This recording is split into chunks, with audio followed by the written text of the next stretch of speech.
तो जड़ो मानू भी सरदार खान बहादुर जागरण खान जे पुट जे क्यों ये वेई गालाए तो मानू भी निकले 8 कॉमन सरदार दा वेई केस कोने बेल लगा लाउंटे छो असा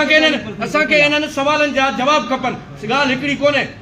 तो मुख्तसरन दिल्ली के अमीर जादों से मतकिल मिलाकर मीर कि हम गरीब हो इन्हीं की दौलत से पीपल्स पार्टी के जागीरदारन वडेरन रईसन जे करे सा गरीब छो थैंक यू मिनिस्टर बाबा जे रान जे को ना गुजरन दा एतरी बयान दा के को सिंध में को बियो मानू अपोजिशन का में नजर अचे दी असा यो या पीपल्स पार्टी आ यो शहीद पाजो जुल्फकार अली भुट्टो यो शहीद बेनजीर भुट्टो यो असाजो कायद बिलावल भुट्टो जे तो जड़ो मानू भी सरदार खान बहादुर जागरण खान जे पुट जे क्यों ये वेई गालाए असा के या बुढ़ण वाला खानियो असां लपक आयो या पीपल्स पार्टी या पीपल्स पार्टी या असानी लीडरशिप जो तो जड़ो मानू भी निकले 8 कॉमन सरदार दा वेई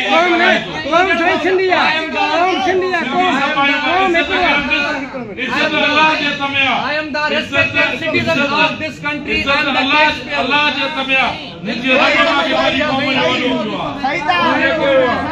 गलत न गला असा के बुढ़ण वाला नहीं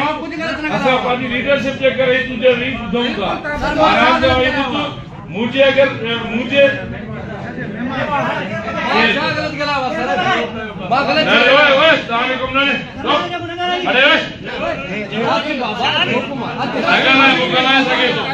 असा जेला ओसा के मारे तो दे ये जो कम ने दे नहीं जो भाई मां तो के गाल कही मां अरे चुप कोई ना गला गलत कुछ गला हो जे हुकुम सर आप बैठे इनका हक है ये हमारे साथ बात कर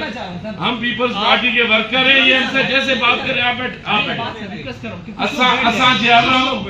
जे अलाऊं ता के जियो वणे गलायो पर इज्जत सर मां को इज्जत असानी भी है कई हुजे बुलायो इज्जत असानी भी है असा के गला सही वडो मां का लूट का कई हुजे बुलायो